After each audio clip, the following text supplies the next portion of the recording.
সালাম আলাইকুম। আজকের এই ভিডিওটা যারা ইরানের হ্যাটার্স আছেন ভাই আপনাদের জন্য না। আমি এই ভিডিওটা বানাইছি ইরানের যারা পাগলা ফ্যান ফলোয়ার আছেন বাট টেনশনে আছে যে নাইম ভাই কই, নিউজ পাই না, ইরানের আসলে কি হচ্ছে তাও জানতে পারি না। সো আজকে এই নিউজের মধ্যে অনেকগুলো খোরাকি আছে আপনাদের জন্য।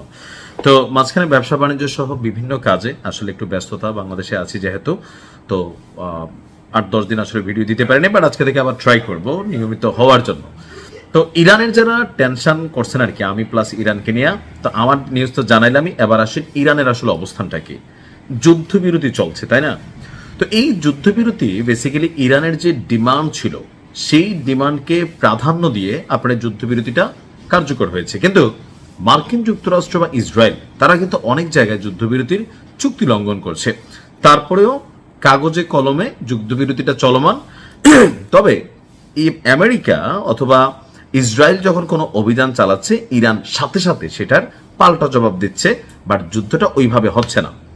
বাট এই যে যুদ্ধবিরতি হলো, ইরান কি ভয় পাইছে? না। আমেরিকা যেমন কৌশল করতেছে যে কিভাবে আসলে ইরানকে সাইজ করা যায়, আর ইরান এই ফাঁকে তাদের যে অস্ত্রের মজুদ, বিশেষ করে ক্ষেপণাস্ত্র, ড্রোন, ফাইটার জেট, যেগুলো দিয়ে আসলে তারা এই যুদ্ধটাকে ডিল করতেছে আমেরিকার সাথে, সেইটার ব্যাপক মজুদ বাড়াচ্ছে। উৎপাদন আগের তুলনায় 10 গুণ বাড়িয়ে দেওয়া হয়েছে।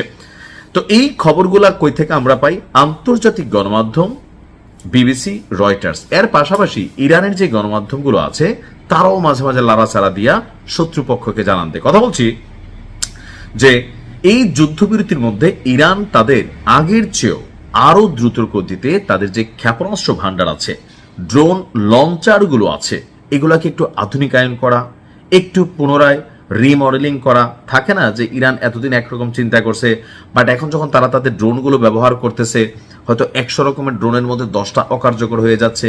কেন হচ্ছে এটা? কিভাবে শত্রুর ঘাঁটিতে যাইতে পারতেছে না, এগুলো নিয়ে এক টিম তো অস্ত্র বাড়াচ্ছে, আরেক টিম এগুলো নিয়ে গবেষণা করতেছে যে কোথায় কি ফল্ট আছে। সো এই যুদ্ধবিরতির এই সময়টাকে ইরান কাজে লাগাইছে তাদেরকে রিমডেলিং করার জন্য। আমরা যেমন পুরান বিল্ডিংটা একটু রিমডেলিং করে ফেলি না, রিকনস্ট্রাকশন করি, ওরকমই এখন ইরানের যেই রাজকীয় বাহিনী আইআরজিসি, সেটার অ্যারোস্পেস, অর্থাৎ ইরানের কিন্তু অনেকগুলো সেক্টর আছে মহাকাশ নিয়ে যারা গবেষণা করে, বা এই ক্ষেপণাস্ত্র আকাশপথে যেগুলো চলে এগুলো নিয়ে যেটার গবেষণা করে, অ্যারোস্পেস ফোর্সের কমান্ডার মাজিদ ভাই তিনি আপনার আমাদেরকে এই সুখবর জানিয়েছেন। বলছেন যে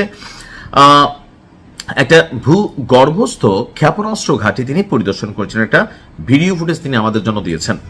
তো তিনি বলছেন ইরানের মতো করে শত্রুরা এই যুদ্ধবিরতির সময়ে তাদের গোলা বারুদের মজুদ পুনর্গঠন করতে সক্ষম হয়নি। অর্থাৎ ইরান জানে যে এই বিরতিতে তারা যেমন তাদেরকে সজ্জিত করতেছে, শত্রুরাও করতেছে, বাট তারা বলতেছে আমাদের মতন করে হয় নাই। কিন্তু কেন হয় নাই? তিনি বলছেন যুদ্ধবিরতির সময় আমাদের ক্ষেপণাস্ত্র এবং ড্রোন লঞ্চার প্যাডগুলো আমরা অনেকটাই বদলে ফেলেছি, এবং এগুলো আগের চেয়ে অনেক গতিসম্পন্ন, এবং যুদ্ধের ক্ষেত্রেও এটা অনেক কার্যকর হবে।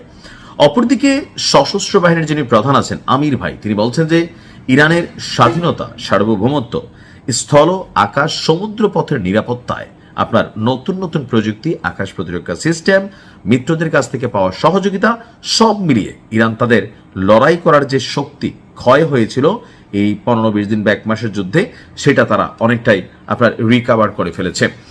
বলা হচ্ছে যে ইরানের পক্ষ থেকে যে ইরানের সেনাবাহিনীর শত্রুর যে কোনো খেলা, এটাকে মোকাবিলা করার জন্য শেষ পর্যন্ত লড়াই করবে।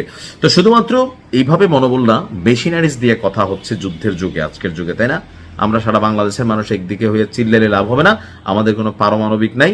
শক্তিশালী রাষ্ট্রগুলো চাইলে 10 মিনিটে বাংলাদেশে উড়াই দিতে পারবে, বাট আমরাও চাই আমাদের দেশে এই ফ্যাক্টর বা এই সেক্টরে আপনি ইনভেস্ট করুক, সরকার এখানে শক্তিশালী করুক। তো যাই হোক, আমরা যারা ইরানের প্রতি সাপোর্টিং করছি, একটু মনোবল যারা হারাচ্ছিলাম, নাইম ভাই ফিরে আসছে। পাশাপাশি ইরানের খবরগুলো ইনশাল্লাহ থাকবে। বরাবরের মতন দোয়ার দরখাস্ত রইল ইরানের জন্য, আর আমি গরিবের জন্য। আসসালামু আলাইকুম।